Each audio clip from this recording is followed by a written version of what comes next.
sair também. Desculpa, dá licença. Ana, Márcio e João.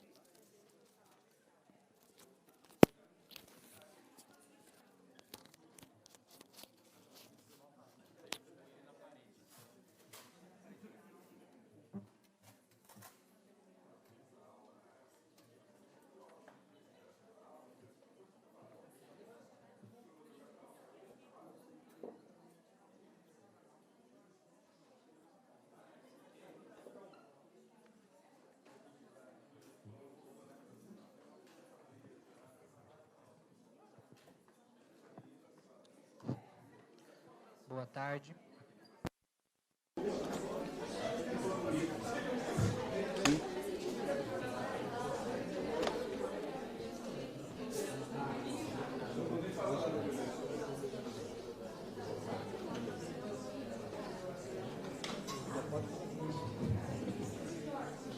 Boa tarde a todos e todas. Sejam bem-vindos a mais um evento do ciclo de palestras com o embaixador Celso Amorim.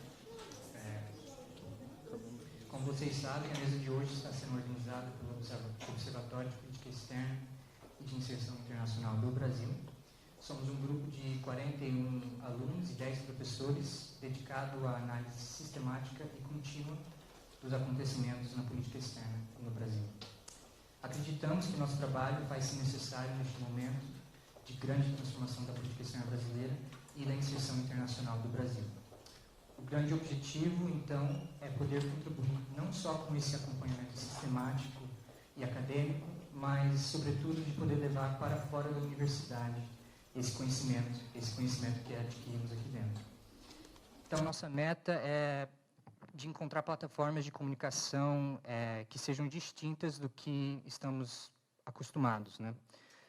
Assim como no evento passado, com o embaixador Amorim, estamos transmitindo ao vivo essa palestra para que o público externo que não pôde estar aqui hoje possa acompanhar e participar deste debate. Nesse momento, também podemos afirmar com muito orgulho que conquistamos mais um passo desse objetivo de difundir e democratizar o debate sobre as relações internacionais do Brasil, pois fechamos uma nova parceria com a Carta Capital. Os produtos internos do Observatório serão, portanto, publicados a cada 15 dias nas plataformas online da Carta Capital. Ainda está no começo, publicamos, por enquanto, só dois textos, mas já percebemos que essa parceria tem um potencial enorme para difundir nosso trabalho feito aqui dentro, né? Sábado que vem, então, não nesse, no próximo, fiquem ligados para o próximo texto, que ainda não definimos, mas estará lá publicado. Além do trabalho dos próprios membros aqui do Observatório, também contamos com a presença de figuras ilustres, como o embaixador Amorim. O Celso Amorim é diplomata de carreira, atuando também como ministro de Relações Exteriores e nos governos Itamar Franco e Lula, e ministro da Defesa durante o governo da presidenta Dilma Rousseff. Hoje, o embaixador falará sobre o tema das políticas de desarmamento, em específico a Declaração de Teherã, quando liderou os esforços brasileiros junto aos governos da Turquia e do Irã para lograr um acordo sobre o programa nuclear iraniano.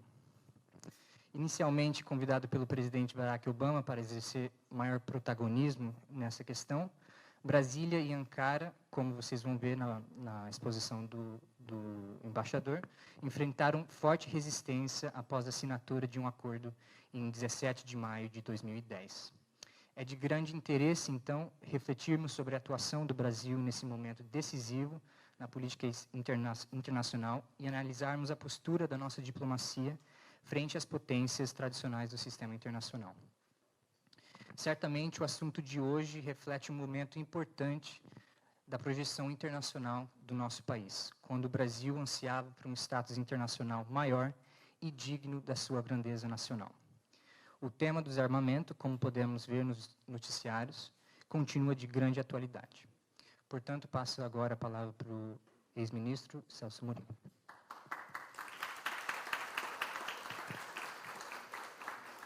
Bom, obrigado a todos aqui, obrigado, João.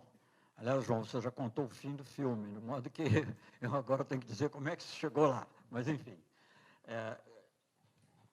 deixe-me só fazer 2 ou 3 comentários rápidos, né, sobre o que são essas aulas. Eu não sou um historiador, eu até fui professor de Relações Internacionais também, mas isso faz muitos anos mesmo, entre 20 e 30 anos. Então, na realidade, em geral, estou acostumado a dar palestras, que são eventos, na realidade, mais políticos do que acadêmicos. Dar uma aula não deixa de ser um certo desafio, porque exige uma precisão e um cuidado ao transmitir as informações que não necessariamente estão presentes num evento assim mais amplo, que você fala de muitas coisas. Por outro lado, também, eu devo dizer que o próprio título, depois que, embora tenha sido uma sugestão minha, mas quando eu vi escrito, me assustou um pouquinho, porque para tratar adequadamente, sobretudo a primeira parte, Brasil e as políticas de desarmamento, nós tomaríamos inúmeras aulas, né? Eu mesmo teria que estudar e revisar muita coisa que não tenho tão presente. Na realidade, eu vou me concentrar sobre a Declaração de Teherã, não apenas porque é um assunto muito importante, e eu vou dizer por quê, já foi mais ou menos aludido aqui, mas eu vou descer um pouquinho mais a detalhe, mas também porque é o que eu posso fazer. Quer dizer, na realidade, eu acho que o que eu mais posso ajudar a alunos e estudantes de Relações Internacionais é transmitir um pouco daquilo que eu vivi, observei e analisei, mas analisei a partir do que eu vivi, não a partir de uma análise puramente teórica. Nada contra a teoria, obviamente, eu só pude analisar da maneira que eu analisei, porque alguma teoria eu tinha, mas não é um trabalho acadêmico no sentido estrito da palavra, é a transmissão de uma vivência. Isso ocorrerá em todas as aulas, e nesse caso, muito especificamente, a da Declaração de Teherã. Conversando um pouquinho aqui, antes até da reunião, também sobre outros assuntos, me ocorreu um pensamento, eu já tinha pensado antes nisso, mas enfim, também me ocorreu, que esse episódio da Declaração de Teherã talvez tenha sido o mais ilustrativo do papel que o Brasil tinha atingido no mundo naquele momento. Nós tivemos muitas outras atuações importantes na região, não estou desfazendo a importância de nada, nas discussões da Organização Mundial do Comércio, que é parte, aliás, do mesmo livro, e vários outros assuntos. No Oriente Médio, a África, tudo isso é importante, mas nada teve um impacto mundial. O impacto em termos de política global, o Brasil nunca esteve tão no centro da política global quanto nessa questão da Declaração de Teherã. E eu ilustro isso até, de certa maneira, com o título. Eu vou deixar o livro aqui, de modo que não é propaganda para comprar. Quem quiser comprar pode, porque é interessante, pode ler com mais calma. Não, a narrativa é boa, eu acho que até eu estava vendo, e essa especificamente da Declaração de Teherã talvez seja mais bem acabada, mas digamos, eu vou deixar o livro aqui, mas essa é um livro composto de 3 narrativas, que serão temas aqui, uma é a Declaração de Teherã, outra a política em relação ao Oriente Médio de modo geral, e o outro da rodada de negociações comerciais. Mas tem uma porção de subtítulos, e o último subtítulo chama-se O Brasil e o Grande Jogo. O grande jogo é uma expressão que veio do Rudyard Kipling, The Great Game, que foi uma expressão no século XIX, ainda na passagem do século XIX, no final do século XIX, sobre disputas, sobretudo, não exclusivamente, mas sobretudo entre o Império Czarista e o Império Britânico, das rotas que conduziam à Índia, né, passando pelo Oriente Médio. Então, teve uma influência enorme no mundo, em muitos aspectos, e quem usa essa expressão é esse escritor muito famoso, muitas vezes acusado de ser condescendente com o colonialismo, até elogioso do colonialismo, né? Foi o inventor daquela expressão, white man's burden, né? A carga do homem branco. Mas é um escritor importante, e ele define, então, esse período e essa disputa como o grande jogo. Mas você pode usar mais amplamente para, digamos, discutir as grandes questões internacionais. E já que você indicou o fim do filme, eu vou fazer um comentário sobre o final e depois vou voltar um pouquinho. Essa atuação do Brasil e também da Turquia, né, como eu vou mostrar, em relação ao tema do programa nuclear iraniano, colocou o Brasil no grande jogo da política internacional. Porque não era uma discussão abstrata ou num plano multilateral sobre desarmamento, como muitas outras houve, e como eu vou também mencionar, se tiver tempo, mas era o Brasil agindo numa situação específica de desarmamento que estava no centro das preocupações mundiais. E só para ilustrar como isso, a importância que eu próprio dei a isso, eu queria começar com uma citação. É curioso, porque uma citação que vem de 62, de Santiago Dantas. Foi o único outro período em que eu acho que a política externa recebeu grande atenção, embora Santiago Dantas tenha sido ministro por 8 meses, e apenas, eu levei 9 anos e meio, 1 ano e meio com Itamar e 8 com Lula, e não me cheguei perto dele. Claro que eu tinha o presidente Lula por trás, o que ajudava muitíssimo, mas o Santiago Dantas tinha uma visão de Brasil que continua, de certa maneira, a inspirar, não a política atual, que é não política, pode-se dizer, ou é antipolítica, mas a política externa de muitos governos, mas, sobretudo, do governo do presidente Lula, onde eu tive a honra de ser chanceler. Vou citar um discurso, 61, na realidade, é o discurso em que Santiago Dantas se despede, ele era deputado, quando ele foi nomeado para a chancelaria. Esse era o governo parlamentarista, o presidente era João Goulart, primeiro-ministro Tancredo Neves. Então ele dizia, eu vou citar na íntegra, porque vale a pena, o vocabulário é um pouco assim, aquele vocabulário jurídico, que talvez não seja tão jurídico no bom sentido, mas enfim, ainda assim, um pouco pesado talvez, mas eu vou ler. Diz Santiago Dantas, ao se despedir da Câmara para assumir o lugar de ministro das Relações Exteriores. Assim, diz ele, não é mais hoje está falando em 61, né? O nosso país, como podia parecer aquela geração idealista que participou das esperanças e dos fracassos da Liga das Nações, um país de segunda ordem, fadado apenas a assistir como comparsa, ainda que muitas vezes comparsa ilustre, aos lances da política mundial.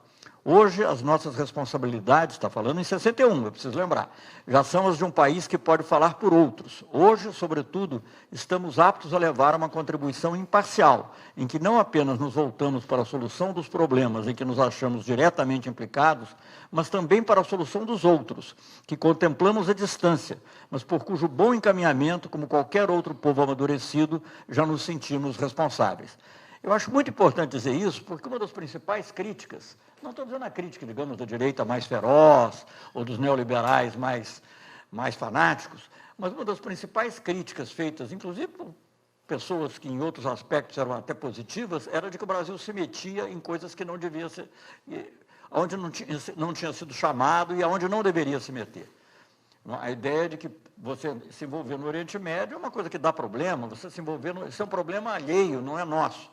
É interessante ver como Santiago Dantas, em 1961, já antes mesmo de ter sido ministro, porque ele estava sendo nomeado ministro, ele teve uma importância enorme na posição do Brasil em relação a Cuba, como todos sabem, recusando apoiar a suspensão de Cuba da OEA, e ele já antevia esse papel para o Brasil. Não preciso repetir porquê. Na última conferência eu falei um pouco disso, mas eu acho que é muito importante. Então eu terminei com essa reflexão, porque justamente a declaração de Teherã nos levou a isso. O Brasil ficou no centro de um tema político mundial de primeira grandeza. Era como se você voltar na história um pouco, era como se o Brasil tivesse muito envolvido na solução, ou na tentativa de solução, no caso, da crise dos mísseis de Cuba, ou do bloqueio de Berlim. É algo parecido com isso, porque talvez o tema de política internacional mais premente naquela ocasião era o programa nuclear iraniano. E assim continuou durante muito tempo e continua a ser até hoje, na verdade. Mas isso a gente vai deixar para o final, mas eu queria começar com isso para que as pessoas percebam por que essa declaração de Teherã não é mais um episódio, não é um outro episódio da política internacional do Brasil, em que o Brasil pode ter tido ou não uma boa posição, não. É um episódio realmente singular e de especial importância de Brasil e Turquia. Eu vou agora talvez fazer algumas referências mais gerais ao que fez com que o Brasil tivesse essa participação, e algumas são muito pessoais, porque derivam da minha experiência pessoal, outras são de natureza mais ampla. Eu tenho uma sensação, eu acho que a Declaração de Teherã, essa narrativa, que é a primeira aqui do livro, aliás, o que eu não disse, eu vou doar para a biblioteca, de modo que ninguém precisa comprar, na realidade. Mas pode. Eu ganho muito pouco quando vocês compram, mas é que dá prestígio com a editora. Mas a declaração...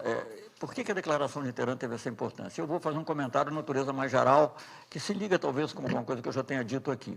É porque houve uma confluência entre certas políticas de Estado que o Brasil seguiu historicamente, né, e que estão espelhadas em grande medida na primeira parte do título Brasil e as políticas de desarmamento, com uma coragem e uma visão de mundo que são muito particulares do presidente Lula. Uma visão universalista da política externa brasileira. Essas duas coisas confluíram e nos levaram a esse tipo de... a essa ação que é extremamente importante. Por quê? Então, vou falar um pouquinho, mas isso realmente muito superficialmente, do Brasil e o desarmamento num sentido mais amplo. O Brasil é um país importante, coisa que frequentemente a gente acha que não, a nossa mídia procura puxar para baixo, né, dizer que por que o Brasil está se metendo tanto, por que o Brasil está fazendo isso, por que o Brasil está fazendo aquilo, olha, toma cuidado, não vamos irritar os americanos, não vamos irritar os europeus. Mas o Brasil tem uma participação histórica importante na própria Conferência de Desarmamento. A Conferência de Desarmamento de acordo com a própria nomenclatura e expressão da ONU,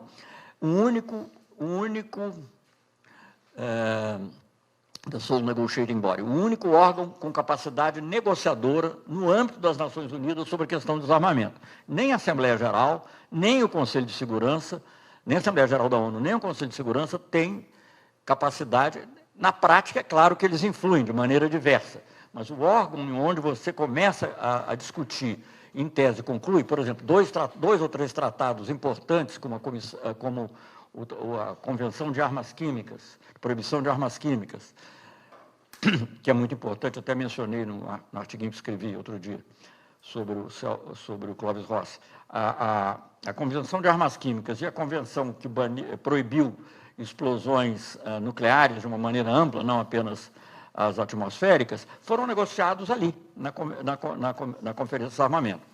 Essa Conferência de Desarmamento tem os antecedentes, inicialmente se criou um grupo, começando assim o período, durante a Guerra Fria, mas quando começa a haver uma distensão, em 1960 criaram um chamado Comitê dos 10. O Brasil não fazia parte, tinha que ser números iguais do bloco ocidental e do bloco oriental, do bloco ocidental, digamos, das democracias, as chamadas democracias ocidentais, e do bloco liderado pela União Soviética, tinha que ser um número igual. Depois, poucos anos depois,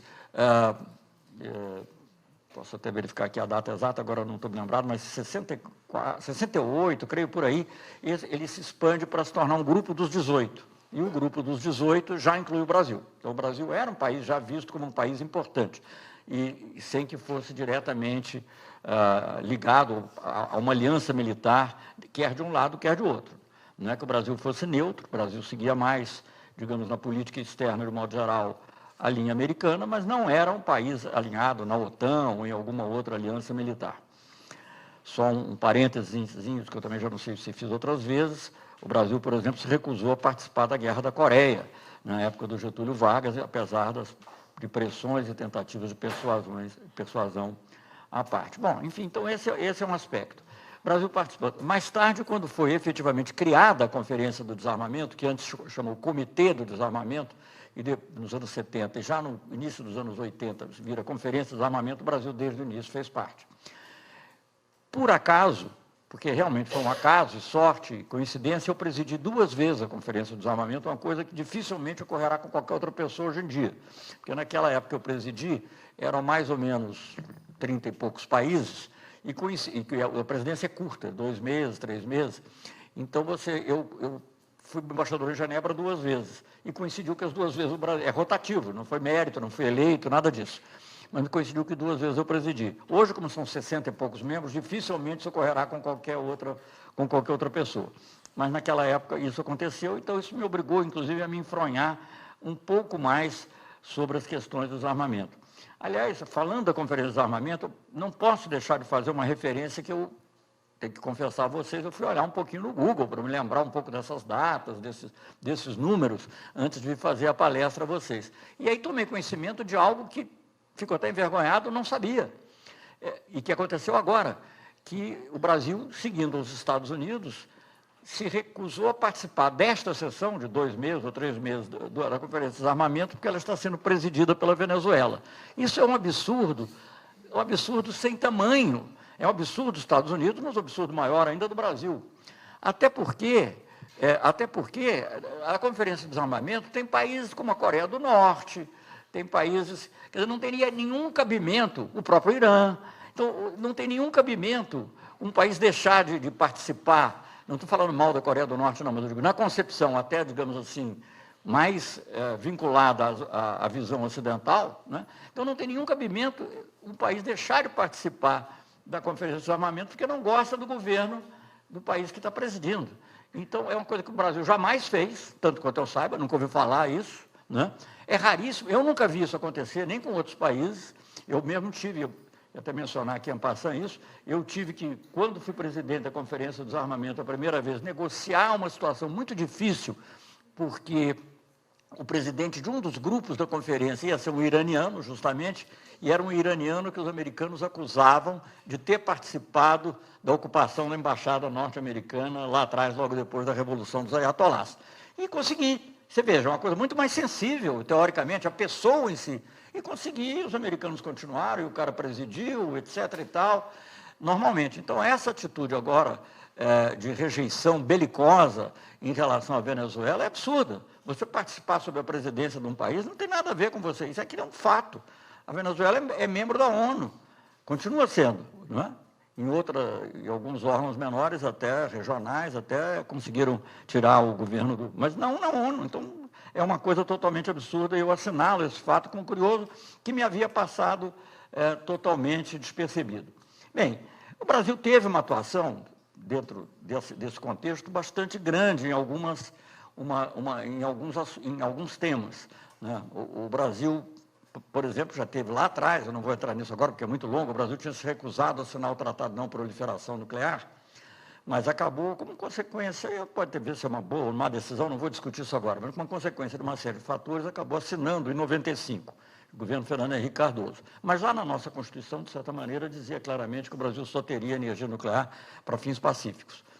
E assinou em 95. E, logo em seguida, o Brasil passou a ter uma participação muito intensa nas discussões do próprio Tratado de Não Proliferação, porque há um artigo desse tratado, que é o artigo 6º, que prevê também passos concretos para o desarmamento nuclear das potências nucleares. É um pouco parte da barganha. Quer dizer, costuma-se dizer que o Tratado de Não Proliferação Nuclear se baseia num tripé. O primeiro, que é efetivamente a não proliferação, isto é, não permitir que países que não têm armas atômicas passem a ter, e isso é muito usado contra o Irã, como foi usado contra a Coreia do Norte, etc. Segundo, fazer com que, quer dizer,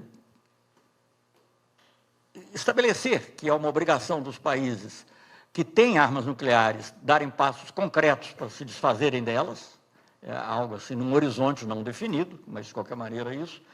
E o terceiro, que é, digamos, garantir que haja livre acesso à tecnologia nuclear para fins pacíficos. Então, esse seria o tripé, teoricamente, do TNP, embora todo mundo saiba que o objetivo principal é fazer com que os países não nucleares, ou que não são potências nucleares, venham a ter armas nucleares. Mas isso deu margem a que o Brasil fosse bastante atuante, quando ele, uma vez que assinou o TNP, trabalhasse nesse sentido.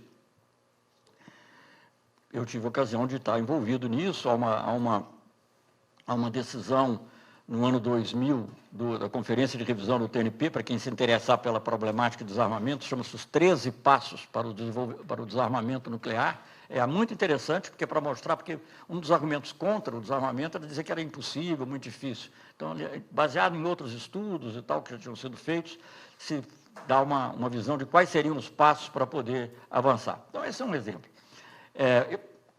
Como eu comentei, eu fui 2 vezes presidente da Conferência de Desarmamento, participei da criação de várias iniciativas e, sobretudo, na sequência dessa decisão da Conferência do TNP, Conferência de Revisão do Tratado de Não Proliferação, fiz uma tentativa muito forte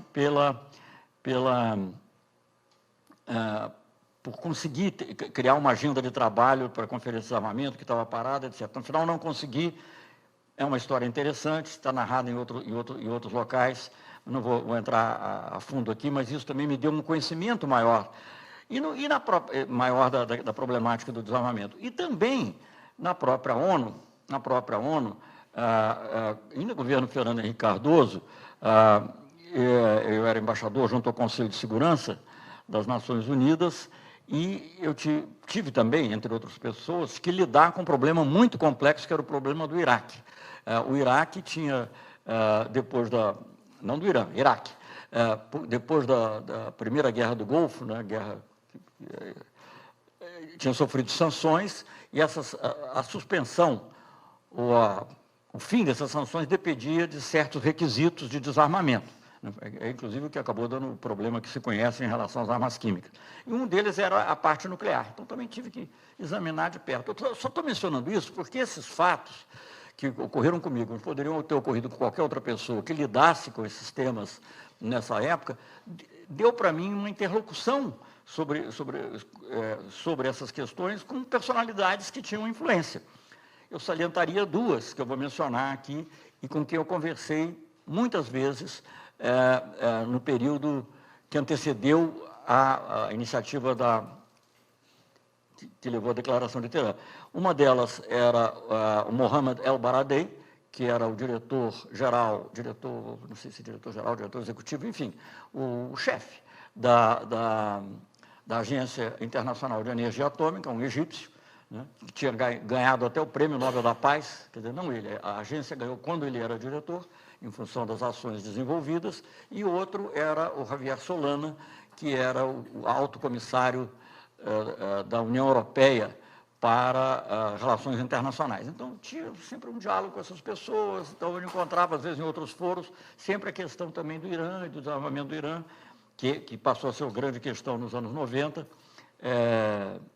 mais nos anos 2000, eu estava, de alguma maneira, envolvido e participando. Agora, é preciso ver nisso também que essas conversas não passariam, digamos, de uma análise acadêmica se não fosse uma política que o Brasil vinha seguindo, por orientação do presidente da República, o presidente Lula, de ter,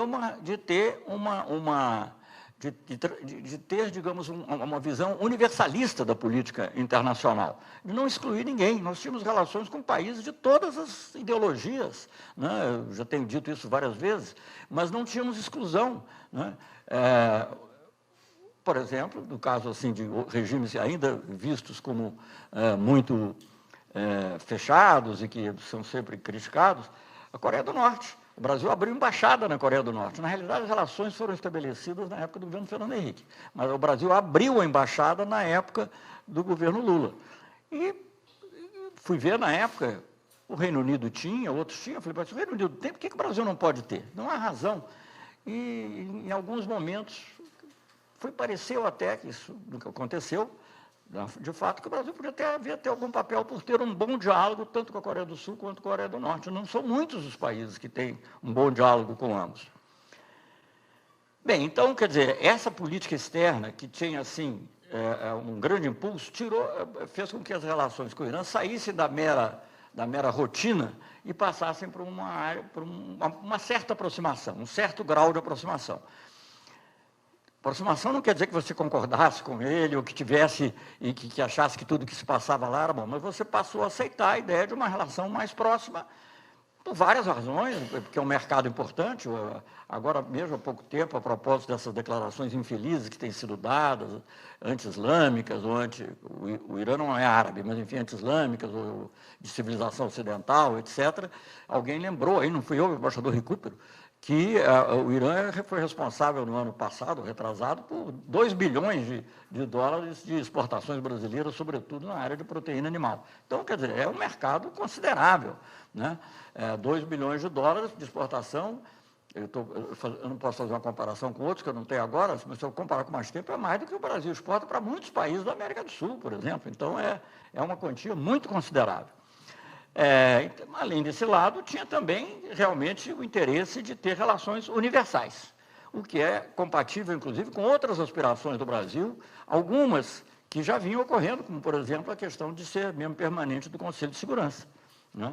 Não era por isso que a gente fez, mas essa e outras. O Brasil depois também foi eleito para vários órgãos, enfim.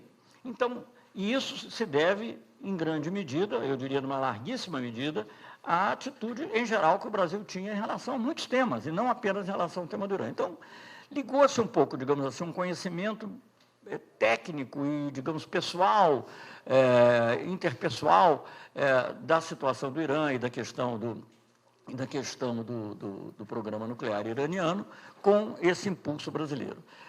Isso teve pequenas iniciativas que ocorreram, que estão relatadas aqui no começo dessa narrativa. A mais importante delas foi com a Suíça, país neutro. Nós chegamos a achar que o Brasil e a Suíça podiam contribuir. Vejam bem, porque a questão do Irã era uma questão realmente séria, era uma questão que ameaçava de guerra. Não era, eu ouvi isso, está narrado em outros lugares, de líderes árabes, de líderes ocidentais, e do próprio Obama, em certo momento, né? Sobretudo em função da visão que Israel tinha. Israel tem todos os problemas que todos sabem com a Palestina e com os árabes em geral, mas quando eles falam de ameaça existencial para Israel, certo ou erradamente, é o Irã. E uma ameaça existencial para Israel, certo ou errada, mas percebida como existencial, obviamente tem um impacto direto na visão norte-americana também. E, evidentemente, uma coisa dessas não terminaria só entre Estados Unidos e Irã, teria um impacto muito mais amplo. Então, o Brasil meio que se interessou por essas coisas, mas essas pequenas iniciativas, eu vou poupar vocês disso, e até serve talvez de estímulo para alguém ler aí, quando o livro for para a biblioteca, elas não evoluíram. Era muito difícil, as ideias ocidentais que eram expostas eram todas elas muito duras em relação ao Irã, e o Irã, por sua vez, tinha muito ressentimento em relação a essas ideias e portanto, não prosperaram. Como é que começa propriamente o processo que leva à declaração de Teherã? Só fazendo algo, voltando aqui ao fim do filme, mas só para, digamos, vocês situarem, digamos, o tempo, a declaração de Teherã em 17 de maio de 2010. Eu agora estou falando um período que vai chegando em 2009, uma aproximação, o presidente do Irã quer vir ao Brasil, nós adiamos uma vez a visita dele, porque achávamos inadequada naquele momento, depois ele mesmo adiou também por causa de eleições, e aí mais ou menos ficou acertado que ele poderia vir ao Brasil depois de uma visita minha lá, e do chanceler iraniano aqui, para preparar, que ele poderia vir aqui mais ou menos lá para o fim de 2009. Em julho de 2009, se realiza uma dessas muitas reuniões, uma dessas reuniões anuais do G8. Né? O G8, só para também, desculpem aqui se eu estou chovendo no molhado, mas só lembrar, o G8 era composto pelo G7, que eram as 7 principais, que é uma coisa que vem de 1970 e pouco e tal, as principais economias capitalistas, todas capitalistas ocidentais, os 7 países, mais a Rússia. Por que a Rússia? Porque a Rússia, quando termina o comunismo e a dissolução da União Soviética, havia muita preocupação de manter a Rússia engajada com o Ocidente. E eu ouvi de ninguém menos do que do então presidente Medvedev, não do Putin, do Medvedev, na época que o Putin era primeiro-ministro e Medvedev presidente, de ninguém menos disse assim, mas eu não tenho ilusões, nós não estamos lá por causa da economia, nós estamos lá porque nós temos a bomba atômica. Né? Então, o G7 eram as 7 maiores economias capitalistas do mundo, mais a Rússia, não oficialmente, mas na realidade porque tinha bomba atômica, uma grande potência nuclear ainda, e havia um interesse. A China ainda já tinha bomba atômica também, mas não tinha despontado com a força econômica que demonstrou depois. Então tinha esse G8, e o G8 vinha tendo reuniões anuais. O G7, como eu já disse, vem, acho que final da década de 70. O G8, já depois da dissolução da União Soviética, teve várias reuniões, e vinha tendo. A partir de 2003, começou a haver um fato novo. Era que os países do G8 faziam a sua reunião independente, mas convidavam para uma parte final alguns países em desenvolvimento. Variava um pouco o número, mas o mais frequente eram 5 países. Então, nós passamos a tratar isso, do nosso ponto de vista, como G8 mais 5. Assim era conhecido. E esses 5 países eram Brasil, China, Índia, México e África do Sul, creio. Eram os 5 países. Então, eram os países que participavam dessas reuniões. Numa dessas reuniões, quer dizer, só para perder, desculpe o parênteses, mas para deixar claro. Numa dessas reuniões, realizada na Itália, em L'Aquila, pouco depois de um terremoto que, aliás, ocorreu lá mesmo, numa dessas reuniões, o presidente Obama, já então no cargo, convida o Lula para uma reunião bilateral. O tema principal da conferência, que foi tratado também, era o tema de clima, mudança de clima, porque tudo isso tinha a ver também com o fato de que haveria uma grande conferência sobre o clima no final do ano, como ocorreu em Copenhague. E a COP15, o COP não tem nada a ver com Copenhague, COP é a abreviatura de Conferences of the Parties, né? A Conferência das Partes. Então, o tema seria o tema principal. Na reunião bilateral do Obama com Lula, o tema mais tratado foi Irã. E eu resumo muito para só as pessoas terem uma noção do que aconteceu, com três frases do Obama, basicamente. Ele sabia, naturalmente, que havia perspectiva do presidente Ahmadinejad visitar o Brasil. Estava não sendo discutida a data, mas havia aquela perspectiva. Então, são 3 frases. Ele primeiro descreve a tentativa dele de se aproximar do Irã. E usa uma expressão em inglês, reached out, quer dizer, eu estendi a minha mão e não foi correspondido. Quer dizer, o presidente Obama tinha uma política, sim, de reaproximação com o Irã, de colocar para trás os anos todos de rompimento, de relação que tinha vindo do período em que houve a Revolução dos Ayatollahs, chamada Revolução dos Ayatollahs, quando houve a ocupação da Embaixada Norte-Americana. Estendi minha mão e não foi correspondido. A segunda frase é o seguinte: o programa nuclear iraniano é um dos principais, um dos principais, ou o principal, não me lembro mais exatamente como disse, problema político de segurança no mundo de hoje. Terceira frase: eu preciso de amigos que conversem com quem eu não posso conversar.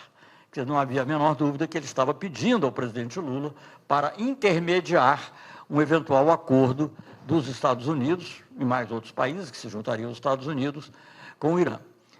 E eles tinham uma proposta concreta que era o que foi chamado acordo de troca, em inglês swap agreement.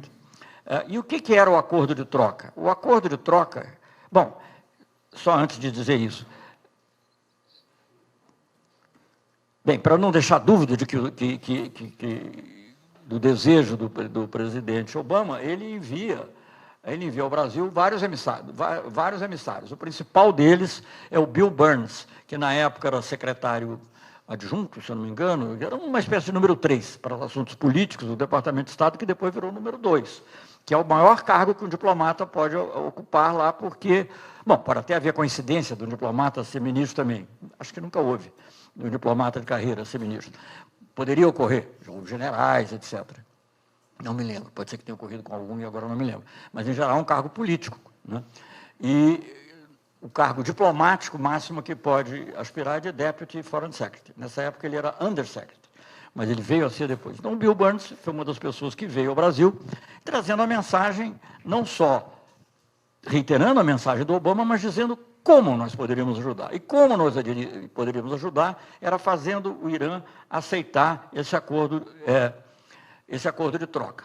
Antes que todo mundo durma, eu vou tentar explicar isso, porque é uma coisa um pouco técnica, mas é importante entender isso, porque, para entender um pouco, eu acho que se tem algum mérito, essas minhas preleções, é mostrar como as negociações ocorrem. Não é só dizer que elas ocorreram, nem qual foi o resultado, porque isso você encontra em qualquer livro de história, cada um puxando para um lado, mas encontram. Agora, como elas ocorreram, muito poucas pessoas podem falar. E para alguns de vocês que têm interesse de saber como as coisas acontecem, é que eu vou dizer. Então, ele veio aqui e então ele nos explicou o que era o acordo de troca.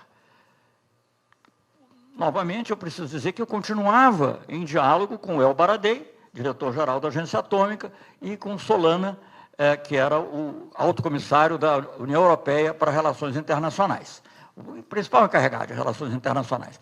E os dois me incentivavam muito, diziam para o Brasil, olha, só o Brasil pode ajudar, está muito difícil, etc. e tal, mas seria muito bom. O que era o acordo de troca? O acordo de troca foi uma ideia muito engenhosa, que os próprios americanos tiveram e que os iranianos inicialmente recusaram.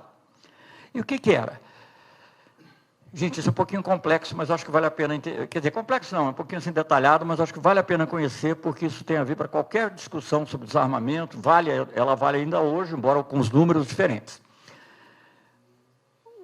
Qual é a questão essencial, não é a única, mas é essencial para você poder ter uma arma atômica? É você ser capaz de enriquecer o urânio. O que é enriquecer?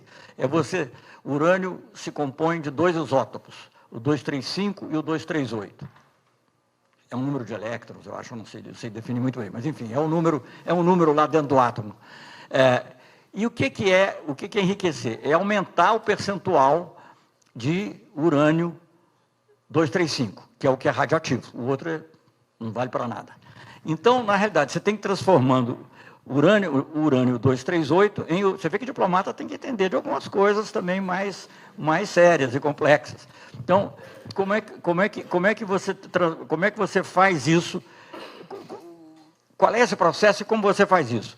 Isso é o que se chama enriquecimento do urânio. Enriquecimento é aumentar o percentual do isótopo, como se chama, do isótopo radioativo, na massa de urânio de que você dispõe. E você pode aumentar esse percentual em várias percentagens, obviamente. Quando você aumenta esse percentual para 3% a 4%, não há risco de que isso possa ser diretamente utilizado como arma nuclear. Normalmente, as usinas nucleares, inclusive essa que a gente tem no Brasil, funciona com urânio enriquecido a 3% ou 4%. Quando você enriquece a 20%, você passa a ter uma capacidade de ter um urânio que serve para reatores de pesquisa, que servem, por exemplo, até para fins medicinais, para radiologia, etc. E para cura também de certas doenças. Quando você... Até pode servir para outras coisas também, mas não para bomba. Para bomba é o que eles chamam de urânio altamente enriquecido. O que é altamente enriquecido? Não existe um número fixo, mas, digamos assim, mais ou menos um consenso que acima de 80% é o urânio altamente enriquecido. Portanto, pode ser usado numa bomba. Normalmente é 90% ou mais. E o que aconteceu? O Irã desenvolveu uma capacidade de enriquecimento de urânio, que é lícito, é permitido. O acordo do TNP não proíbe, em momento algum, você enriquecer o urânio. A Holanda enriquece urânio. Ali o Jorge deve saber disso, né? Através da Urenco, né? Que é um consórcio multinacional, enriquece urânio. Não tem ninguém impedindo que ela faça isso. É um urânio levemente enriquecido e se mantém nisso. Mas o Irã, como estava permanentemente sob suspeita, e talvez ele tenha cometido alguns pecados formais no início dos anos 2000, em relação a declarações, porque você tem que fazer declaração, etc. e tal, ficou, e além de ser visto, como eu já tinha dito antes, como uma ameaça existencial a Israel, o Irã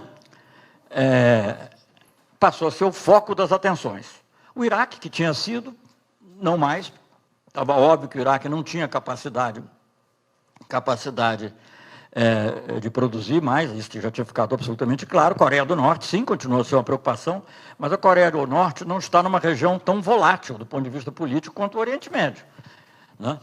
Claro que para a Coreia do Sul, a Coreia do Norte é mais importante, né? Ou para o Japão, talvez a Coreia do Norte era mais importante, mas falando globalmente, o Irã estava numa região mais delicada. Então, dados esses fatores, talvez pequenos pecados que o Irã tenha cometido também, eu não tenho certeza, não tenho como confirmar isso, mas havia dúvidas sobre se ele notificou na época adequada que ele estava enriquecendo, etc. Enfim, baseado nisso, há um grande foco no Irã durante todo esse período, que começa acho que antes de 2003 e segue durante todo esse período. Enfim, por que surge o acordo de troca? O Irã, em determinado momento, ele pediu para comprar do Ocidente urânio, um combustível que é feito com urânio a 20%, para o reator de pesquisa que ele tem, como o Brasil está fazendo um junto com a Argentina, como outros países têm. Quer dizer, ele não estava pretendendo, naquele momento, enriquecer urânio a 20%, mas ele necessitava isso para um reator que faz isótopos, para medicinais, etc. e tal. E isso permitido também pelo Tratado de Não Proliferação, e os próprios ocidentais, inclusive os próprios norte-americanos, reconheciam que era. Então, o que eles propuseram ao Irã? Ele falou, olha, em vez de você me pagar em dinheiro, você me paga com o urânio levemente enriquecido que você tem. Por que isso? Porque o urânio levemente enriquecido, ele sempre pode ser mais enriquecido, porque, na realidade, o grande desafio tecnológico é enriquecer. É você ser capaz de enriquecer. Uma vez que você enriquece a 3% ou 4%, a rigor, não há um impedimento tecnológico, que você venha enriquecer a 20% e depois a 80% ou 90%. Claro que isso é trabalhoso, claro que isso é caro, claro que isso pode ser observado. Mas, então, o que os Estados Unidos queriam na época? Retirar do Irã os 1.200 quilos que ele tinha. 1.200 quilos, na estimativa que eu ouvi várias vezes, inclusive em Israel, dá para fazer uma bomba. E eu sempre digo, uma bomba não é um arsenal nuclear. Uma bomba é um exercício no suicídio. Porque você tem uma bomba, não vai poder, você vai ser alvo de um ataque ao qual você não vai ser capaz de reagir. Então, mas seja como for, era a capacidade para fazer uma bomba, aproximadamente, né? Tudo isso que eu estou dizendo é aproximado, esses dados científicos. E a proposta dos Estados Unidos era o seguinte, em vez de você me comprar o combustível, são pastilhas lá que são usadas no reator, em vez de você comprar as pastilhas que são feitas com urânio enriquecido a 20%, que eu tenho medo que, depois, o que você pode fazer, perdão, falei uma coisa errada. Em vez de você comprar essas pastilhas a 20%, você troca pelo urânio que você tem. Por que eles podem fazer isso? Porque o urânio, uma vez transformado em pastilha, em meio combustível, é muito difícil você reconverter ele para fim de bomba. Não me pergunte por quê, é um processo químico, físico que eu ignoro, mas por alguma razão, se ele já é, pastilha pode ser vareta também, mas enfim, se ele já é um elemento combustível, é difícil você retransformá-lo em urânio que seja possível de ser reenriquecido. Então, a proposta parecia razoável. Basicamente, para cada 100 unidades, vamos dizer assim, do urânio enriquecido a 3%, correspondem 10 unidades de urânio do elemento combustível. Então, o que os Estados Unidos propunham era o seguinte, você me dá os seus 1.200 quilos, que eu te dou 100 quilos, 120 quilos do elemento combustível. Você tem o seu elemento combustível, que você pode usar na sua usina nuclear, e você não fica mais com esses 1.200 quilos que poderiam eventualmente ser reenriquecidos e conduzir a uma capacidade nuclear militar. Bem, essa é a proposta norte-americana. Não vou entrar em todos os detalhes, mas os iranianos não aceitavam essa proposta inicialmente, por motivos vários, diziam que feria a soberania, que ia atrapalhar o programa deles, que eles não confiavam no Ocidente, que eles podiam depois fazer e depois não. Então, eles insistiam numa porção de regras. Eles não aceitavam a quantidade, que eles achavam excessiva, porque eles diziam, não, eu não preciso de 120 quilos, por que eu vou dar 1.200? É uma troca seguinte, é como você me dá peças para um carro que vale para 10 anos, eu sei que meu carro só dura 5. Por que eu vou ser obrigado a comprar peças para 10 anos? Só um argumento usado comigo mesmo, numa discussão, uma conversa que eu tive com o presidente da Câmara iraniana, Ali Larijani. Então, essa era a questão, essencialmente, convencer o Irã a aceitar esse acordo de troca. Na verdade, não era para ter nada em troca, era para ter a boa vontade do Ocidente não ser sujeito a novas sanções. Basicamente isso.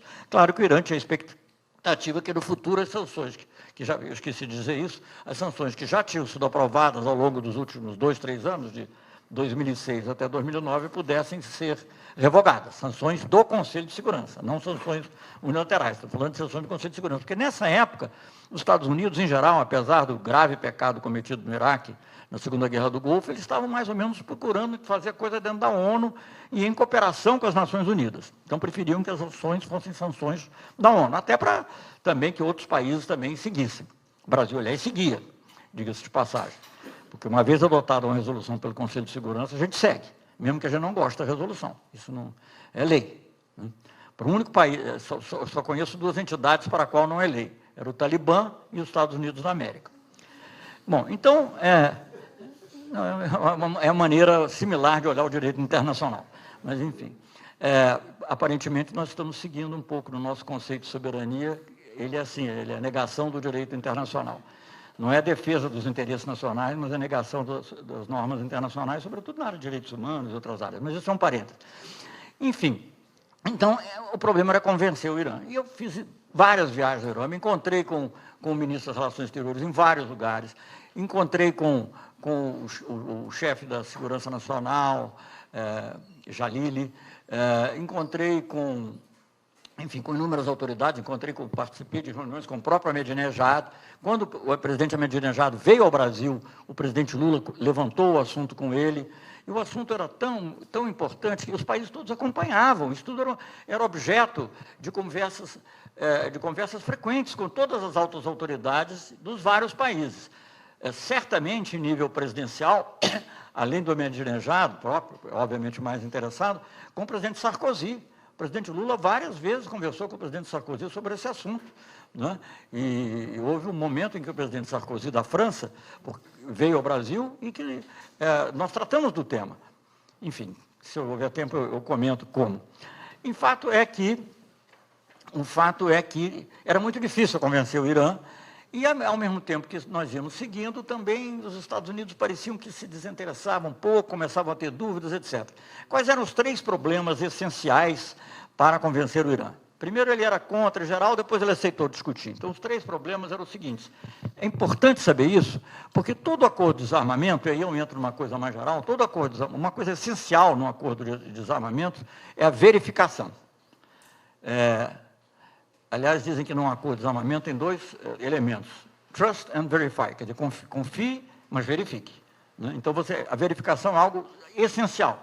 E, no caso, os 3 elementos mais complexos que o Irã exigia para efetivamente se desfazer de parte do seu estoque de urânio enriquecido, urânio levemente enriquecido, como se diz, que era 3 a 4%, o que ele exigia?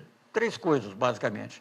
Uma, ele não queria mandar para outro país. Ele dizia, não, eu boto num tal lugar, que é uma espécie de zona franca que eles têm lá numa ilha, e aí vocês podem inspecionar lá, mas fica lá. Mas era soberania iraniana.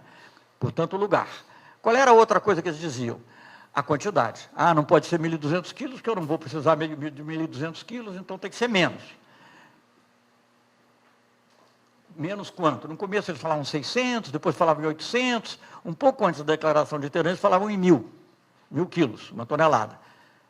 Sempre insuficiente para os países ocidentais, que exigiam os 1.200. Terceira condição que se colocava é o que os iranianos chamavam de simultaneidade. Eu não posso mandar o meu urânio enriquecido hoje, que há um tempo, não existem estoques dessas pastilhas disponíveis no mundo. Não é uma coisa que você compra na prateleira. Isso tem que ser feito. Então, tinha que ser produzidas as pastilhas ou varetas, sei lá, que fosse acho que no caso do Irã era... Enfim, não sei. Enfim, o elemento combustível tinha que ser produzido. Ou pela Rússia, ou pela França, havia uma discussão. Como é que eu posso confiar que quando eu tiver dado os 1.200 quilos para vocês vão me dar os 120, o combustível que eu preciso? Não pode, tem que ser simultâneo. Com o passar do tempo, eles flexibilizaram isso para uma simultaneidade provisória, que eles dariam metade antes, como se fosse dando entrada para uma troca, e daria os 600 quilos, daria os outros 600 quilos quando tivessem recebido as pastilhas. Mas nada disso era aceitável para o Ocidente. Então, basicamente, o nosso trabalho... no meio desse caminho em que o Brasil estava fazendo isso, nós, na época, tínhamos uma relação bastante próxima com a Turquia, por vários motivos, estão explicados no livro, que eu não vou agora também me deter. Tínhamos uma relação bastante próxima com a Turquia, Aliança das Civilizações, muitas outras coisas, comércio, uma porção de coisas. Os turcos e nós percebemos que nós estávamos envolvidos no mesmo processo e resolvemos juntar. A partir de janeiro de 2009, nós passamos a atuar conjuntamente. No meio disso, houve vários episódios. Houve um episódio, inclusive, do pedido de soltura de uma estudante francesa que tinha sido detida e presa lá no Irã, acusada de ser espiã, e os franceses, obviamente, diziam que não, e o Sarkozy tinha falado, eu não posso fazer nada com o Irã, mas tem que soltar Clotilde Reiss, que era o nome dela, que ela estava presa. E aí, no dia que soltar, eu ligo para o presidente do Irã. Eu me lembro que até me meti na conversa dele com o Sarkozy, isso foi em novembro de 2009, disse assim, não, mas não é só ligar para agradecer, né, presidente? Tem que ligar para ter uma conversa substantiva de como avançar. E o presidente disse assim, bien sûr, seguramente. Depois não foi o que aconteceu. Só para resumir, isso é um parêntese, está no meio da história, mas é interessante. A Clotilde Reiss foi libertada no dia que o Lula botou o pé no Irã. Então, obviamente, eles não só soltaram, como quiseram demonstrar que tinha sido o pedido do Brasil que tinha feito com que ela fosse solta. Né? A diplomacia se faz assim, com a porção de símbolos e gestos, etc. Bem, então o nosso esforço, junto com os turcos, foi de fazer isso. Em abril, muito difícil, sempre o Irã também um pouco difícil, como eu já falei, arrastando o pé, simultaneidade provisória, não podemos chegar até 800, 1.000 quilos talvez, mas não mais do que isso, e tal, enfim. E em abril de 2010, tem uma reunião sobre segurança nuclear nos Estados Unidos, não era sobre Irã, era sobre outros temas. O presidente Lula participa. Aliás, o almirante Otton, que esteve preso, não sei se ainda está preso, que é o grande responsável pelo programa nuclear iraniano, estava presente, não nessa reunião que eu estive, acho, não tenho certeza, mas estava lá na reunião. O chefe dele, sim, o ministro Jobim, estava na mesma reunião que eu participei. E nessa ocasião, os turcos propõem que houvesse uma reunião tripartite dos Estados Unidos com o Brasil e a Turquia. E, nesse momento, o Obama que nos havia pedido lá atrás, no meio tempo houve uma visita da Hillary, que demonstrou que a visão da Hillary Clinton, e, portanto, o Departamento de Estado era um pouco diferente da do presidente, curiosamente, isso acontece, né? Nas melhores famílias, nas piores também. Nessa reunião, o Obama estava claramente exasperado e não queria mais de saber de conversa com o Irã. Em determinado momento, ele chega até a dar a impressão, eu estou sendo pressionado por Israel. Eu até brinquei um pouco com o presidente Lula depois, falei, olha, uma coisa engraçada, é como o rabo abanando o cachorro, né? Porque Israel, que é o protegido, é que pressiona os Estados Unidos, que é o protetor, mas a força política de Israel é muito grande. Né? Parente seja dito, o presidente Lula foi o primeiro presidente brasileiro a visitar Israel também, nada de contra Israel em si, mas querendo uma solução pacífica para os problemas. Bom, enfim, então estava aparentemente muito difícil. Eu confesso que saí de lá, eu que já estava envolvido diretamente nesses esforços, não me lembro se eu comentei ou não com o presidente, seguramente devo ter comentado, falei, presidente, acho que não adianta mais, não vai dar, esse esforço é inútil. Chegamos ao Brasil, dias depois, não está aqui direitinho, mas eu não lembro exatamente quantos dias depois, mas poucos dias depois, o Lula tinha uma viagem marcada ao Irã, que já estava marcada, que se realizaria em meados de maio. Poucos dias depois dessa reunião em Washington, aliás, logo em seguida teve uma reunião dos BRICS, aqui é interessante notar, que foi BRICS e IBAS. BRICS envolve Rússia e China. IBAS é só Índia, Brasil e África do Sul. Índia, Brasil e África do Sul, na declaração conjunta, foi simultânea, né? Não é a mesma reunião, mas foi uma junto com a outra. Índia, Brasil e África do Sul produzem um documento em que apoiam muitos esforços do Brasil e Turquia sobre o programa nuclear iraniano. BRICS não. BRICS fica calado. Bom, depois a gente pode comentar, talvez, por quê.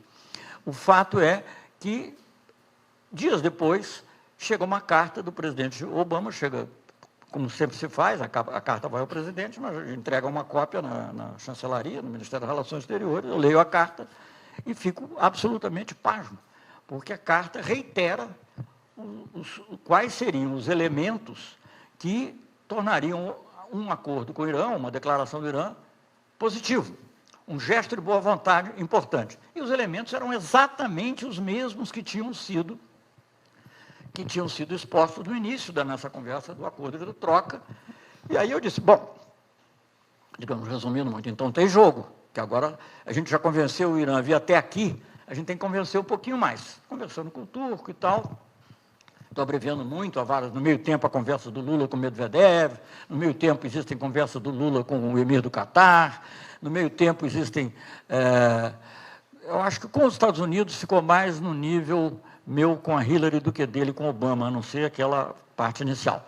Mas com os outros todos, o presidente, com o Sarkozy, certamente, não sei se nesse momento houve, mas tinha havido. E o Reino Unido também foi meio, embora seja membro permanente do Conselho de Segurança, ficou meio à margem. A Alemanha, que fazia parte de um grupo negociador, também não teve uma participação tão grande. Então, na realidade, os países com maior participação, obviamente, Estados Unidos, Rússia e China e França, dos membros permanentes. Então, havia essas conversas, muito em cima, eu cheguei, eu me desliguei da delegação, porque eu devia acompanhar o presidente depois da visita que ele fez.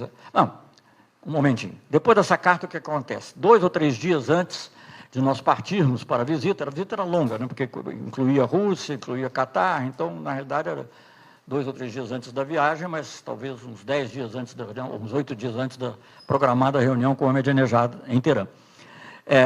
O que acontece? A secretária de Estado me telefona, a Hillary Clinton, para me dizer, falar com o secretário de Estado já era uma coisa complicadíssima, você passa por 10 mil filtros antes de falar. Dessa vez eu recebi um recado, eu estava em casa ainda, porque eu tinha tido uma ligação sobre o mesmo tema, com o chanceler chinês, e aí a diferença de hora é muito complicada, então liguei da minha casa, recebo um recado da minha casa que a Hillary Clinton queria falar comigo, a secretária de Estado americana, e que podia ser naquela hora, daí a meia hora, ou quando eu quisesse, para você ver como era o interesse dela de falar. Isso é totalmente anormal numa relação com o secretário de Estado.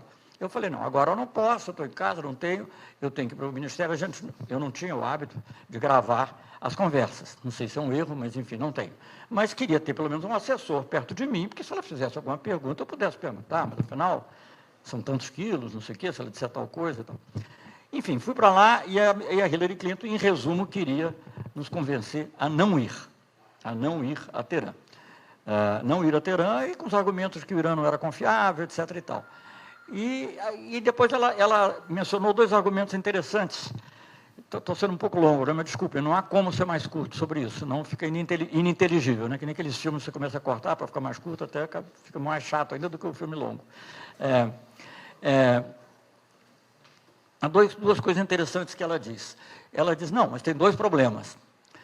O Irã já enriqueceu mais 1.000 quilos do que tinha no início, então tinha capacidade não para uma bomba, mas possivelmente para 2, perto de 2. E, por outro lado, ele começou o enriquecimento a 20%, que era verdade. As 2 coisas eram verdades e as 2 coisas eram complicadas. A alegação do Irã é que ele começou o enriquecimento a 20% quando houve uma certa decisão da agência atômica contrária aos interesses dele, na qual o Brasil não votou. As 2 coisas eram verdadeiras. Mas o presidente Obama, quando ele escreveu a carta para o Lula, ele já sabia dessas 2 coisas. E ainda assim disse que aquelas eram os elementos importantes para o seu gesto de boa vontade. Então eu disse, olha, Hillary, a gente sabe, os jornais brigam muito, mas é verdade. As pessoas chamam Celso, Hillary, não sei o quê. Eu me lembro da época do Silveira com Kissinger, que tinha as piadas, sempre saíam no jornal, Dear Henry, Dear Antônio, não sei o quê. Mas, enfim, eu falei, Hillary, tudo bem, você está me falando desses problemas, os problemas são reais, mas eles podem ser resolvidos depois. O objetivo agora é fazer o gesto de boa, fazer o suficiente para ter o gesto de boa vontade, mostrar que eles estão falando sério. E aí a Hillary Clinton, eu falei, e além do mais, esses 2 pontos que você mencionou não estão na carta do seu presidente. Carta em que ele dizia quais eram os elementos essenciais para ter um acordo. Eu falei, não estão na carta do seu presidente. Quando eu falei isso, seguiu-se assim silêncio em telefone parece uma eternidade. Até hoje eu não sei se foi 1 minuto, meio minuto, mas seguiu-se um hiato em que ela não falou. Até hoje eu não sei se ela não conhecia a carta do presidente, se ela tinha sido escrita no Conselho de Segurança Nacional norte-americano, se ela conhecia e fazia pouco, ou se ela conhecia e achava que não tinha importância, que o país grande tem direito de mudar de ideia, e a grande potência tem que mudar de ideia, e o pequeno que se dane, o menor que se dane, o Brasil não é pequeno. Ela, 1 minuto e meio, passado meio minuto, ou 1 minuto, ela disse assim, bem, então já que você vai para o Irã, já que vocês vão mesmo para o Irã, ajudem a tirar de lá os nossos excursionistas, porque havia 3 excursionistas americanos que tinham sido presos como espiões. E, de fato, nós ajudamos, e de fato ajudamos a tirar. Não fomos os únicos, houve outras interferências, mas ajudamos. Mas, enfim, assim foi. Bom, aí nós fomos ao Irã, resumindo, aí o livro, a partir daí, trata do que foi a negociação com os iranianos, a negociação final, que foram 17 horas praticamente ininterruptas, um pouco de interrupção para dormir e tal, poucas horas de sono, seguidas, a tal ponto, e aí coincidindo com a visita de Estado do presidente Lula ao Irã.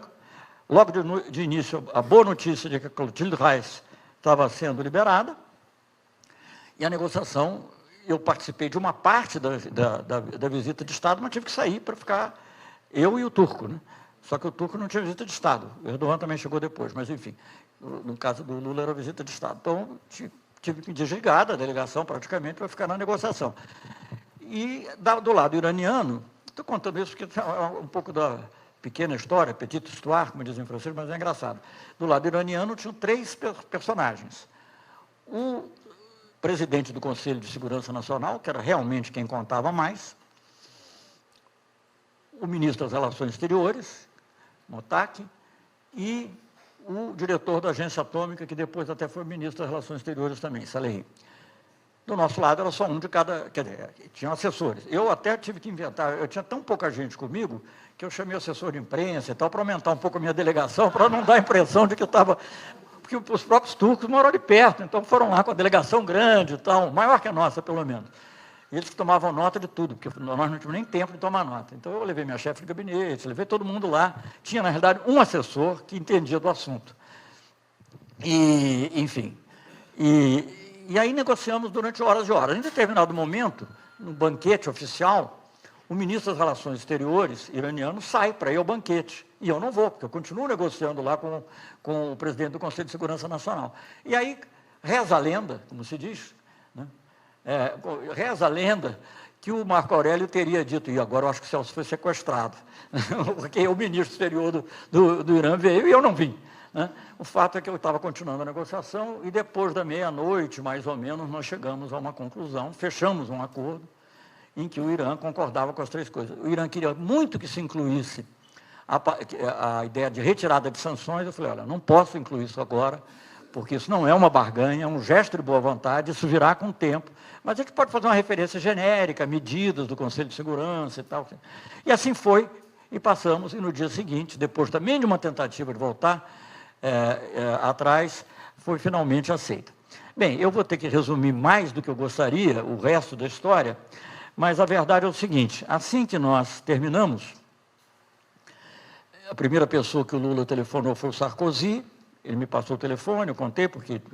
Fala você, que aí você fala em francês. Aí eu falei com o Sarkozy em francês, ele entendeu tudo do que se tratava, fez algumas coisas positivas, mas eu fiquei um pouco cético. E depois eu liguei para o Lavrov, que é o ministro exterior russo, mas a ligação estava ruim, e aí eu pedi uma ligação para Hillary Clinton, mas por causa da diferença de hora, eu falei, bom, eu estou indo, o presidente estava indo para a Espanha, e ele me emprestou o avião reserva dele, e eu viria para o Brasil, mas com escala também na Espanha. Então foi marcada, graças à eficiência do nosso embaixador na época, conseguiram marcar um telefonema meu com a secretária de Estado no período da minha escala na Espanha, em Madrid. E aí houve a conversa, é muito longa também para eu resumir, mas eu resumi para a mídia brasileira, não sei se esse ditado existe em outras línguas, que a reação da Hillary foi não li e não gostei. O resumo era essa, que nós tínhamos conseguido tudo que o presidente dela tinha pedido, Claro, com alguns floreios, né? Com algum floreio que reafirma a soberania das nações, reafirma a importância da cooperação internacional, mas nos 3 pontos concretos, que são objeto de verificação, que é o que mais interessa, era exatamente o que os Estados Unidos tinham pedido. Ainda tinha um 4º ponto, porque a Hillary dizia, eles ficam dizendo, os iranianos dizem uma coisa para vocês, dizem outra para os chineses, ele não interessa, o que interessa é o que eles dizem para a agência atômica. Então, o 4º ponto era uma carta. O Irã se comprometia, dentro de um prazo X, que era 6 dias, escreveu uma carta para a agência atômica, reafirmando tudo que estava na declaração de Teherã. E eles concordaram também com esses 4 pontos. Então, ela disse, não adianta e tal, porque nós vamos mesmo jogar com as sanções no Conselho de Segurança. Vamos para as sanções. Bom, por que isso? Por que essa mudança? Por que o Obama de um jeito e a Hillary de outro? É muito difícil. É objeto de especulação, leiam as especulações no livro, eu não vou entrar. Mas uma coisa interessante, 3 anos depois, quando o Obama já estava adiantado na discussão, 2 ou 3 anos depois, quando o Obama já estava bem adiantado na discussão do que veio a ser o Programa Global de Cooperação, etc., em inglês tem uma sigla, JCPOA, Joint Comprehensive Plan of Action. Quer dizer, o que viria a ser isso, quando o Obama, a Hillary não tinha se pronunciado. Demorou muito a se pronunciar. Só quando chegou no finzinho ela se pronunciou. O que demonstra que ela não tinha entusiasmo por um acordo com o Irã. Seja razões de política interna, os vários lobbies, etc. Bom, o fato é que os Estados Unidos, de certa maneira, voltaram atrás no que eles próprios haviam proposto, e aí recusaram e foram pedir sanções do Conselho de Segurança. Chamar a atenção para 2 pontos. A mídia brasileira, obviamente, quase toda, ficou contra mim. Disse, como é que faz um negócio desse contra os americanos, etc. Agora, a imprensa internacional e as grandes personalidades internacionais ligadas ao tema, todas, ou quase todas, muito ao nosso favor. Mas eu não estou falando de personalidades internacionais, digamos assim, de outros partidos à esquerda, ou sei lá o quê. Não, eu estou falando do ex-diretor da agência atômica, é o Baradei. O Baradei diz assim, se os americanos não aceitam, se Washington não aceita essa proposta, é porque ele não pode aceitar sim como resposta. Brincando com uma frase que ficou famosa em outras situações, quer dizer, you can't take no for an answer, né? Quando, eu acho que, não sei se é o Chefão, o Poderoso Chefão, que tem essa frase, né? I won't take no for an answer. No caso dos Estados Unidos, eu não vou não aceitar uma resposta positiva. Eu te faço uma proposta, mas é para ser recusada. Outros, por exemplo, como Roger Cohen, que é muito crítico do Irã, colunista do New York Times, escreveu, mudaram as traves de lugar. Também em inglês é um ditado comum, changing the goalposts, quer dizer, o objetivo era chegar até aqui, agora é até aqui. Então, quer dizer, mudou o objetivo e por aí foi. Enfim, no Brasil, obviamente, tão crítico, e quando se falava, e eles, o Washington, porque diplomacia tem seus lances meio sujos. Washington dizia que nós fizemos, que não era. Eu fui obrigado a fazer uma coisa que não é muito diplomática, mas, obviamente, diante da mentira e dos ataques, não havia outro jeito, que foi deixar vazar a carta do presidente Obama, que deixou-os totalmente sem ação. Sem ação. Foi vazada, aliás, pelo saudoso Clóvis Rossi. Não concordo com o Clóvis Rossi em tudo, mas ele era um excelente jornalista e uma pessoa capaz de ver as coisas. Ele próprio que utilizou a carta. 5 minutos. 5 minutos até a guerra atômica. Enfim, isso foi o que aconteceu. E o Brasil teve uma admiração pelo Brasil, na imprensa. Vou citar dois exemplos. Pode até não ter sido idêntico. Vou citar 3 coisas. Primeiro, o seguinte, concretamente, embora rechaçando naquela hora, 2 anos depois, os Estados Unidos retomam a ideia. Quem inspira, a primeira coisa que eu vi inspirar a ideia foi uma ex-diretora de planejamento do Departamento de Estado, que trabalhou com a Hillary Clinton, Anne-Marie Slaughter, escreveu um artigo em novembro de 2011, no Financial Times, quando a tensão com o Irã estava no máximo, e parecia que a pressão por uma guerra era iminente, pressão de Israel, principalmente, ou dos setores também mais belicosos nos Estados Unidos, era iminente. Ela faz um artigo estudando, dizendo a paz ainda é a melhor solução, ou a menos ruim, sei lá, a solução menos ruim. Quem sabe está na hora de nós revisitarmos aquele acordo proposto pela Turquia e pelo Brasil. Anne-Marie Slaughter, ex-secretária de Planejamento do Departamento de Estado. E o fato não estou dizendo que é tudo ligado, tem outras causas nisso, tudo é muito complexo, é que os Estados Unidos um ano depois fazem um acordo provisório, e 2 ou 3 anos depois chega a um acordo definitivo. Tudo é muito complexo, o acordo obviamente não é idêntico, até porque naquela época que nós estávamos fazendo um acordo, o Irã tinha 2.000 quilos de urânio enriquecido.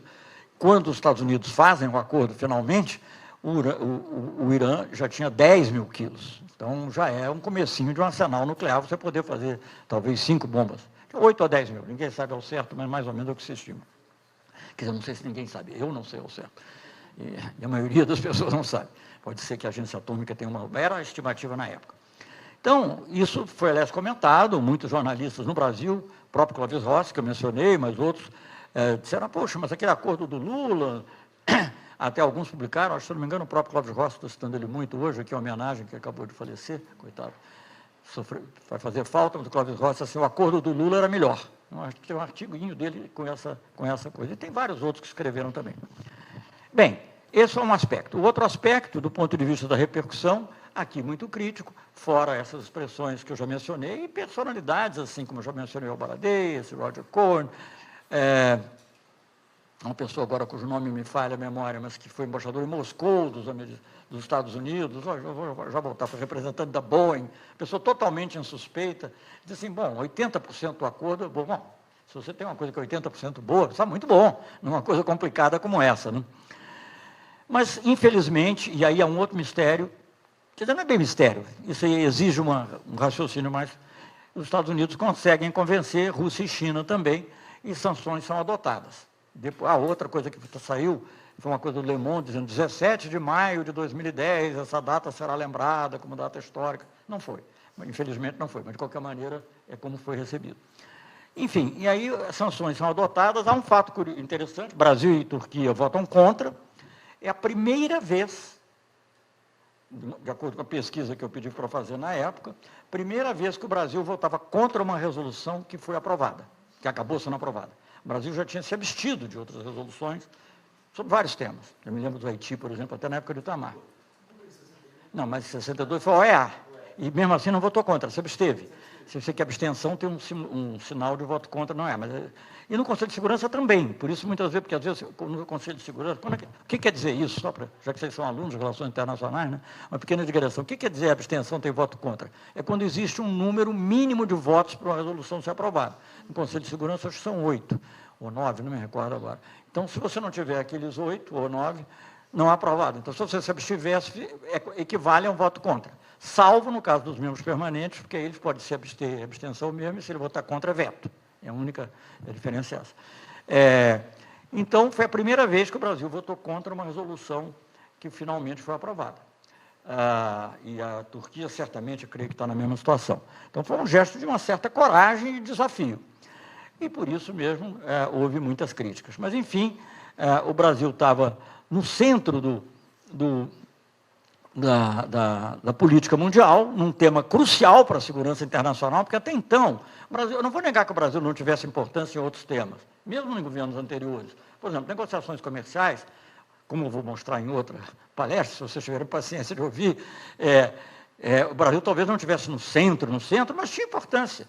Agora, em temas de segurança internacional, tema de África, relativo a Angola, a opinião do Brasil era ouvida e tal, porque tinha uma certa influência.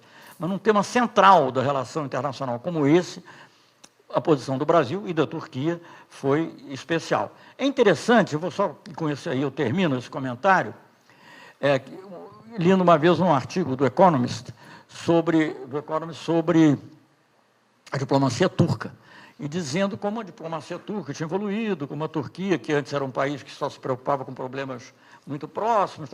E aí, em determinada passagem do artigo do Economist, tudo isso está mencionado aqui, sabe? Mas é que algumas coisas estão nas notas. Se a pessoa não lê as notas, não vai saber nunca dessas coisas mais interessantes, porque às vezes a gente lembra delas a posteriori. A Turquia tinha se tornado um ator importante, juntou-se a um gigante da diplomacia, que é como o Brasil. Economist. Jornal liberal, no sentido econômico, ligeiramente mais para conservador no plano político, não de extrema-direita, obviamente, mas mais ligeiramente conservador. O gigante da diplomacia. Então, essa era a visão, a Diplomatic Giant, está aqui citado com o número e a data do todo. Então, isso foi o que concluiu. Então, eu acho que é muito interessante começar essas aulas com essa coisa da Declaração de Teherã. Há muitos pontos a serem examinados. Eu acho que hoje eu vou ter muito pouco tempo, eu já estou muito atrasado em relação à hora que eu pretendia sair, e eu encerro aqui. Obrigado.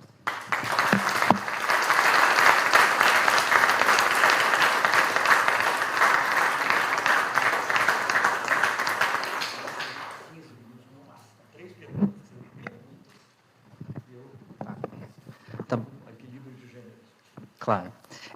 Então, dado o horário avançado, vamos fazer, então, uma rodada de 2 perguntas.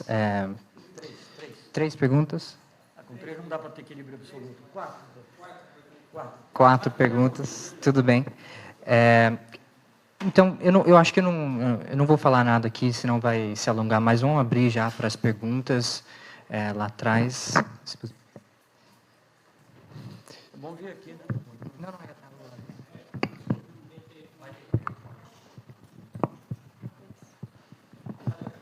Por favor, as pessoas, os 4 fiquem aqui. Os 4 que forem falar, porque assim já vai mais rápido. Não só subir e descer, já se vai um minuto.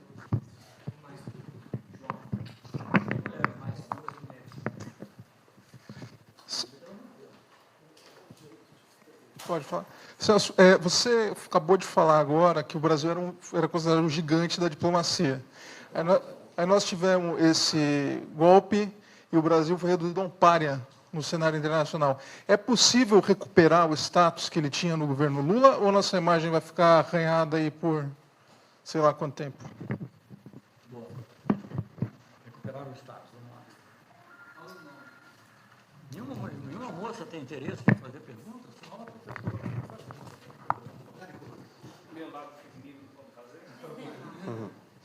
Tudo bem? Eu sou o João, eu sou aluno das Relações Internacionais. E eu queria saber, justamente hoje o Irã ele anunciou que vai ultrapassar o limite estabelecido de urânio enriquecido pelo acordo de 2015. Tendo em mente, tendo em visão isso, a declaração de Teherã ela se esgotou, a gente precisa de um novo acordo ou sem possibilidade nenhuma de reafirmar isso?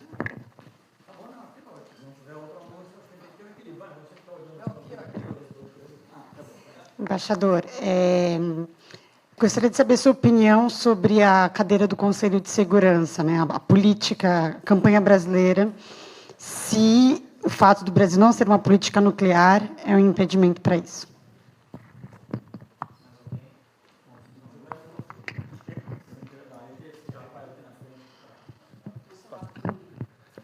Ok. Embaixador, eu gostaria de saber o quanto, nessa esfera dos grandes diplomatas, se faz uso de algoritmos para a tomada de decisões de uma forma mais matemática, com uma tentativa de tornar mais objetiva essa tomada de decisões, algo na linha de teoria dos jogos. Se usa...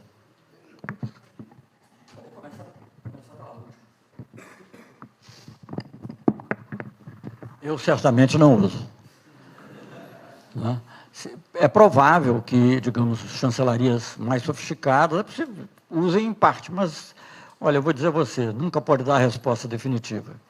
Aí, essa questão de relações humanas e relações políticas, eu acho muito complexo você chegar a uma decisão. Como é que você vai atribuir? Qual é a probabilidade que eu vou dar de o Irã vir a aceitar ou não?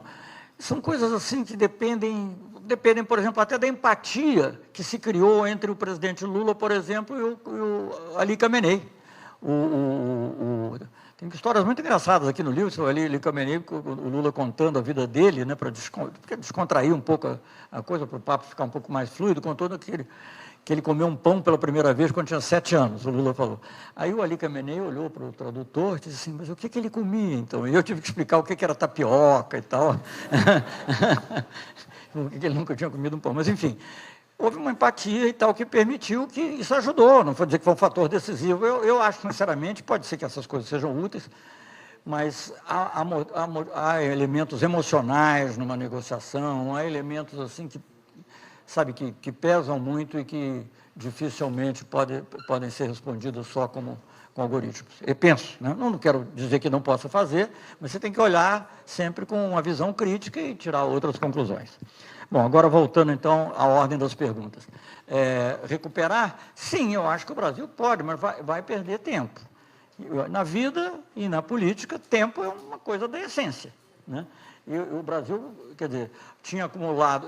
Quanto mais curto for esse tempo que a gente estiver vivendo, de anormalidade, menor será a perda, evidentemente.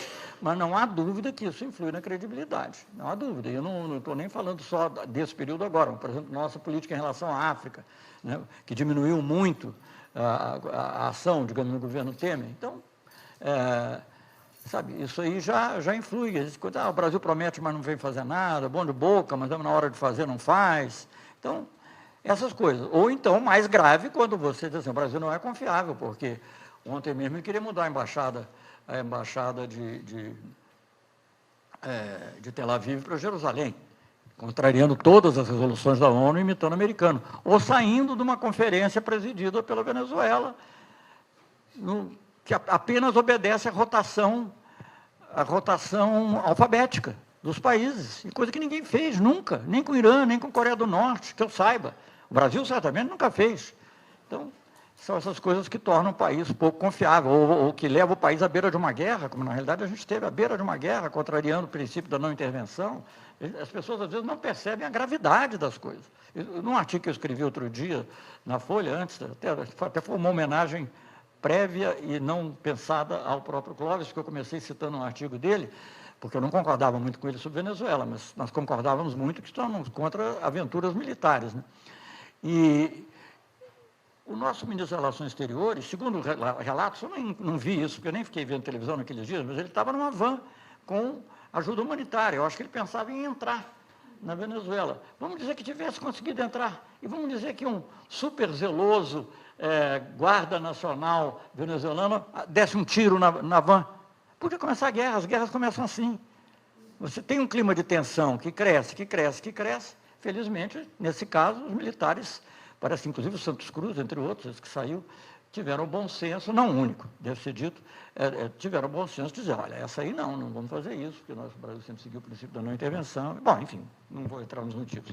Mas, enfim, o que eu acho grave, que eu digo assim, a gente está perdendo, as pessoas argumentaram com razão, você perde mercado com os árabes, perde mercado com os chineses, com tudo que tem dito e do que tem feito, ou que pelo menos tem dito que vai fazer.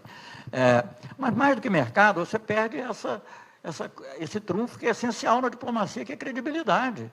Credibilidade, eu vou lhe dizer uma das coisas que vai aparecer numa outra, vai aparecer na de comércio também, mas vai aparecer na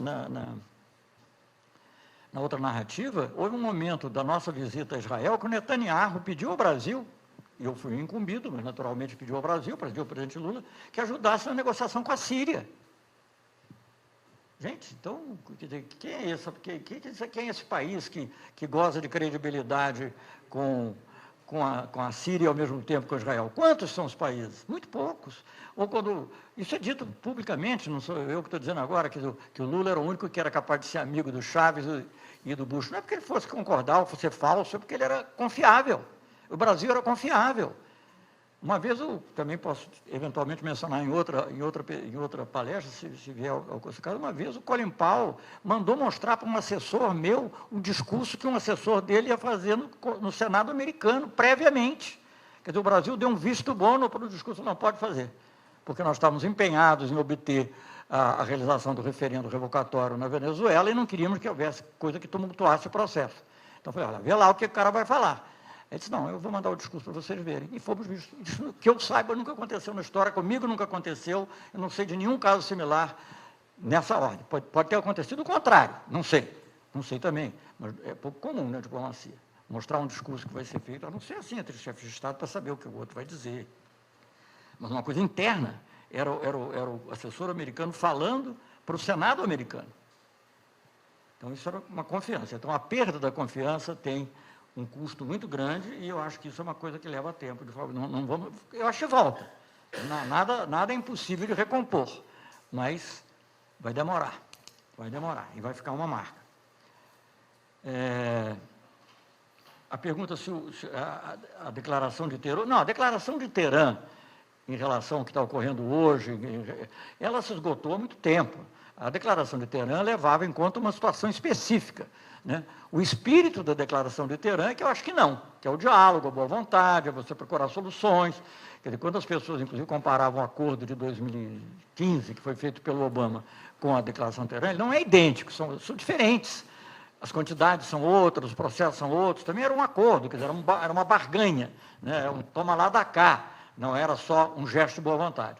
Mas a declaração de Teherã mostrou que sim, havia um caminho pacífico, que foi justamente o recado que a Anne-Marie Slaughter também colocou. Com relação ao Conselho de Segurança, bom, eu acho que hoje em dia o próprio chanceler diz que não é importante o Brasil ser membro permanente do Conselho de Segurança, o que me espanta, porque os militares todos achavam isso importantíssimo, e diziam que, inclusive, era uma das justificativas para você ter bom equipamento militar.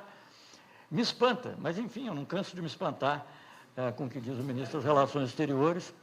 Eu, em determinado momento, fiquei até querendo, olha, meus colegas diplomatas, não fiquei até querendo que um general fosse ministro das Relações Exteriores.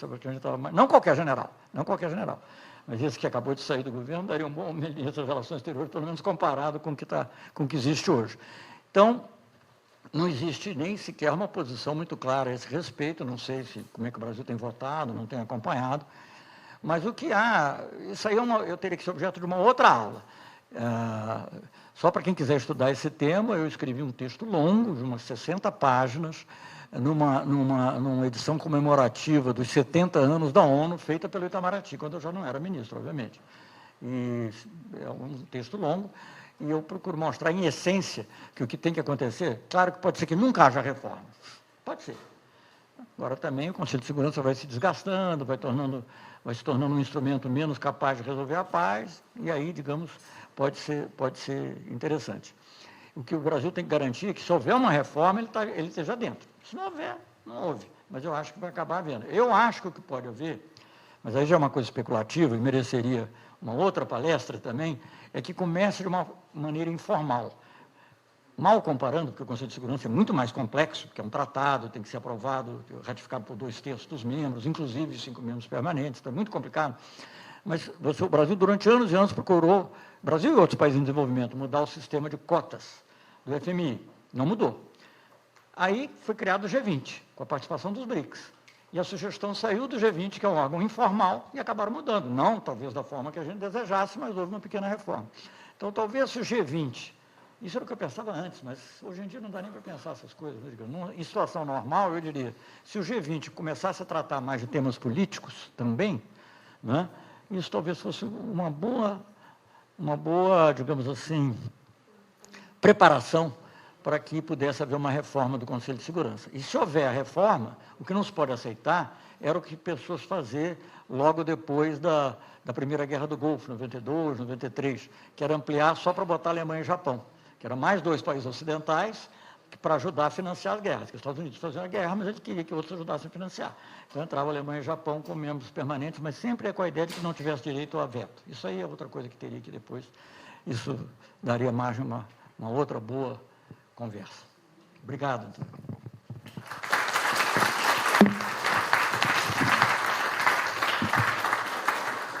Bom, eu gostaria de agradecer novamente o ex-ministro Celso Amorim pela palestra, pelas respostas às perguntas. Também gostaria de agradecer, na verdade, de lembrar que o Observatório de Política Externa conta também com várias parcerias, uma das quais está aqui na figura do diretor da Fundação Friedrich Ebert, que é o Gonzalo Berron.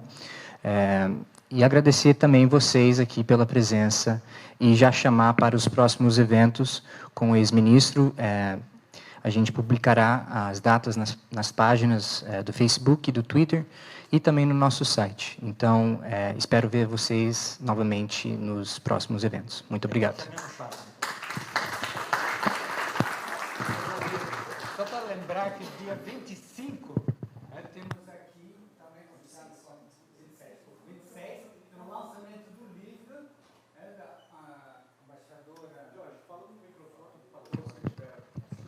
Qual o nome dela? Dia 26, Temos aqui o lançamento do livro da embaixadora Irene Vidigala sobre a política externa do Brasil para a África no primeiro governo Lula, que ela publicou esse livro pela editora da Universidade Federal do ABC. Então, a gente vai fazer o lançamento e a embaixadora estará presente. Então, vamos divulgar isso também. Obrigado.